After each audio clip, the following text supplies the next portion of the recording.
Chapter 3 of my book is called Why Trading is Like Sex. My publisher got very nervous. My wife got very curious. Today, I'm going to tell you why. And if you watched episode 1, where I told you that you don't have a trading psychology problem, you have a system problem, this is the episode where I show you how you got trapped. And more importantly, how to get out. Quick recap if you're just joining. In part 1, I laid out why most trading psychology problems are just losses, dressed up in a lab coat. The fix isn't visualization or meditating harder. The fix is defined risk, position sizing, and a repeatable system. Today we go deeper. I'm going to walk you through the mental traps, the conditioning you've carried since childhood, and the stories you're telling yourself that are quietly bankrupting you. And I'm going to use a metaphor about sex to do it. Let's go. So, why is trading like sex? Well, there's the obvious stuff.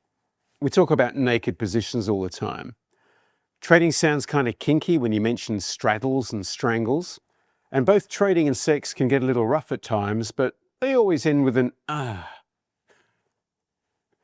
But here's the real reason.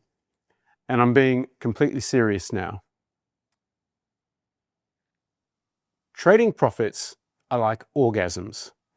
The more you focus on having them, the harder they are to obtain. That sounds glib. It isn't. It's precise. It's almost mechanical description of how markets reward attention. The trader who sits down every morning desperate to make money, fixated on hitting a daily P&L target, calculating in their head how many trades they need to clear the mortgage this month, is doing the trading equivalent of trying very hard to have an orgasm. The harder you try, the more elusive the thing becomes. Okay, let's change tack. Think of it like climbing a mountain. The mountain climber doesn't reach the summit by staring at the summit. She reaches it by paying very close attention to where her hands and feet go in the next 10 seconds. The summit is a consequence of good climbing, not a substitute for it. Same for trading. The profits are a consequence of good process, not a substitute for it. There's a Taoist principle called Wu Wei. It translates roughly as non-forcing. Yeah, I know, it sounds like incense and cushion stuff. Until you watch a forced trade blow up at 3:30 p.m. on a Friday. Then it sounds like the most practical advice anyone's ever given you. If you can ignore your own opinions, stop trying to be right, and stop trying so very hard to make money, and instead obsess over the quality of the process, the money shows up in your account as a byproduct. Try it the other way around and the market politely takes everything you have. Ned Davis is credited with this line, "Do you want to be right or do you want to make money?" And it took me years to fully appreciate what it means. Do you want to be right or do you want to make money? Because here's what nobody tells you about trading. Your only job as a trader is to take lots of small losses while letting your winners bloom. That's the entire job. Let's go through that again, shall we? Your job is to lose money, frequently, but in small amounts, while making it back in bigger chunks. That sounds heretical to almost every instinct you've been trained on since you were 2 years old. From the day you started toddling around the kitchen, you've been conditioned by parents, teachers, bosses, and friends to avoid being wrong at all costs. Being wrong gets you scolded. Being wrong gets you laughed at. Being wrong gets you a bad performance appraisal. Being wrong can get you fired. So you grow into an adult who is wired deep in the basement of your brain to never ever make a mistake. And then you open a trading account. That conditioning will quietly destroy you in trading, because in trading, losses are not mistakes, provided you've executed against your plan. They're an operating expense.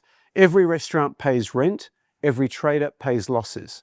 The skilled ones just make sure the losses stay small enough that the winners cover them with room to spare. Here's how it plays out in real time.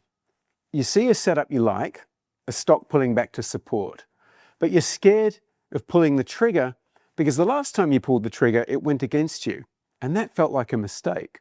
So you wait and you watch, and the stock does exactly what you thought it would do, and now the pain of not being involved in the very move you anticipated becomes worse than the fear of being wrong. So you chase it, you jump in late, at a worse price, at a worse reward to risk, and immediately it moves against you. Now you feel shame, you feel stupid. You stop looking at your brokerage account because every time you open it, that losing trade that makes you feel stupid is staring at you in the face. And before you know it, what started as a small, manageable loss has become a catastrophe. If you're not aware of these subconscious machinations, you'll be a slave to your emotions and the market will have its wicked way with you. You will become the market's bitch, and nobody wants that. Bruce Lee: mistakes are always forgivable if one has the courage to admit them. In trading, the courage to admit a mistake is the courage to take a small loss before it becomes a big one. That's not weakness, that's the only real strength that this game requires. Let me give you two pictures. The first one is about fear. Imagine you're walking through a park and you see a very large dog, an Alaskan Malamute. Beautiful animal, enormous. Now, if you approach that dog with jittery, fearful energy, hunched shoulders, eyes darting, thinking, oh God, please don't bite me, please don't bite me, the dog picks up on every signal you're putting out, and the encounter is unlikely to be much fun for either of you. But if you approach the dog with calm confidence, hand extended, hey buddy, I bet you'd like a scratch behind the ear, the odds of a beautiful interaction go through the roof. The market is the dog. Approach it fearfully and you start thinking fearfully, and fearful thinking produces fearful solutions. And stress literally makes you stupid. See yourself as a professional risk manager rather than a hopeful punter, and there's simply nothing to be afraid of. Now here's the second picture, and this one is sneakier. Fear is obvious. You feel it in your chest. Euphoria, you don't even notice it until it's too late. After a string of big winners, your ego puffs up like a peacock. You start believing you've finally got the markets all figured out. Homework gets sloppy, entries get loose, position sizes start creeping up, and then Mr. Market walks in, taps you on the shoulder, and delivers a sharp lesson in humility.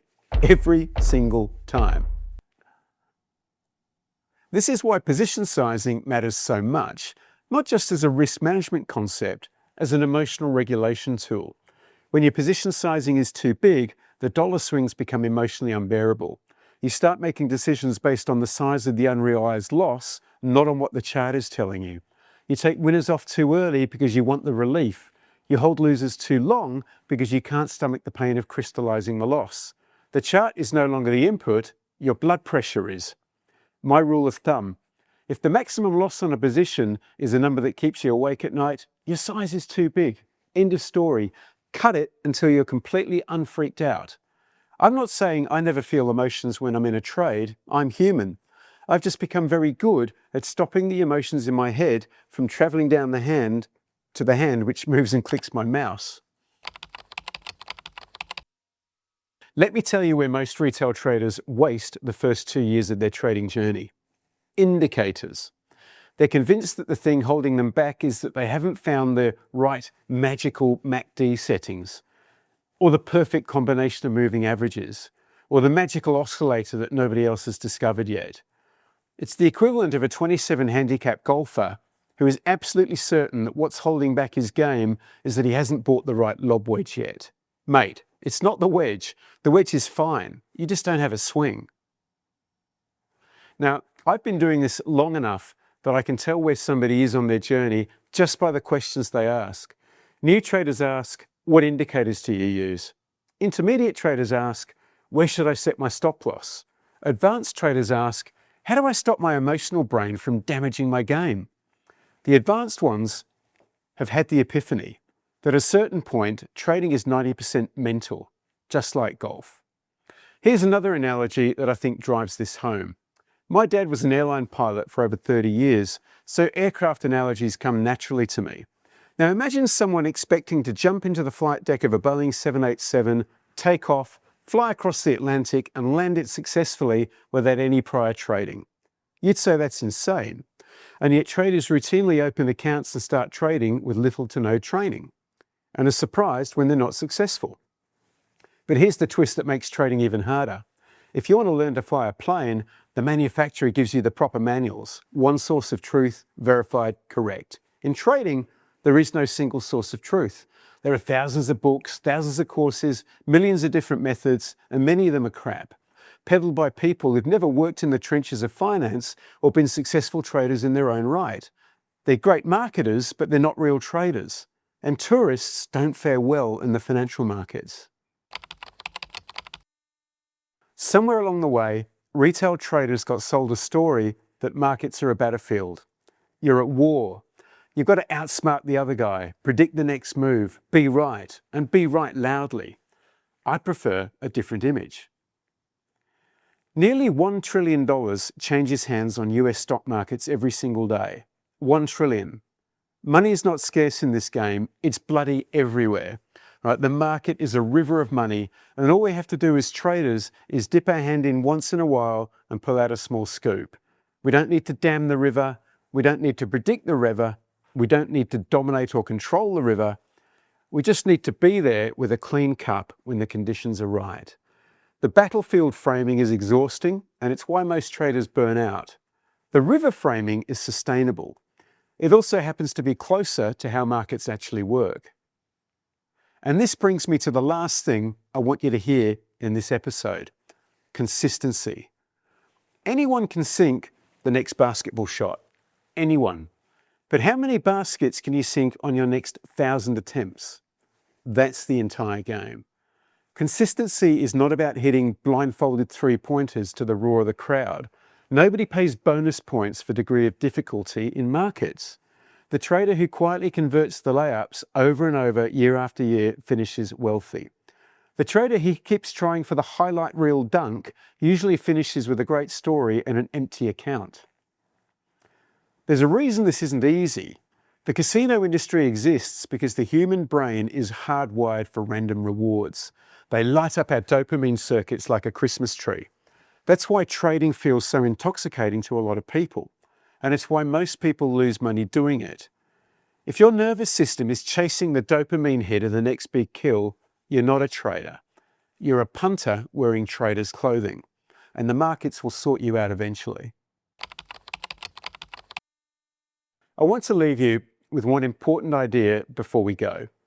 Viktor Frankl survived Auschwitz, and he wrote something that I think about almost every day, not just in trading, but in life.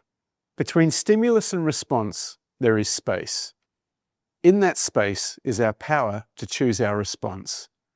In our response lies our growth and our freedom. That space, between the moment the market does something ugly and the moment you click a button, is where your entire trading career lives or dies. When you react, you lose. When you respond, you have the odds in your favor. Breathwork can help widen that space. Meditation can help widen that space. But more than anything, a system that has already made the decision for you removes the need for the space entirely. And that's what episode 3 is all about.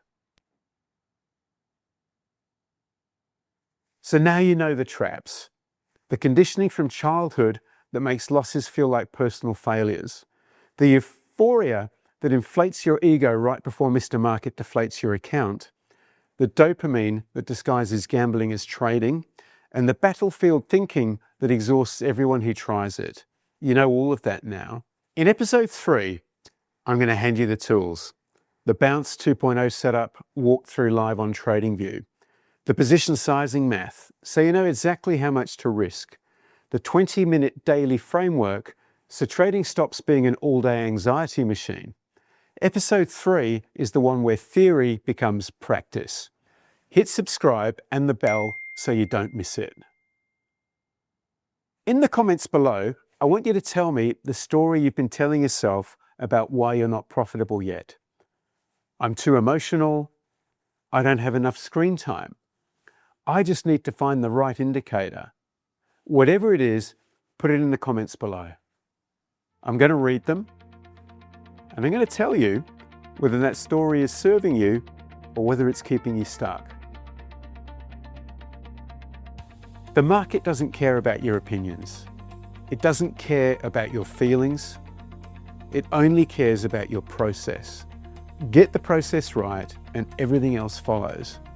I'll see you in the next one.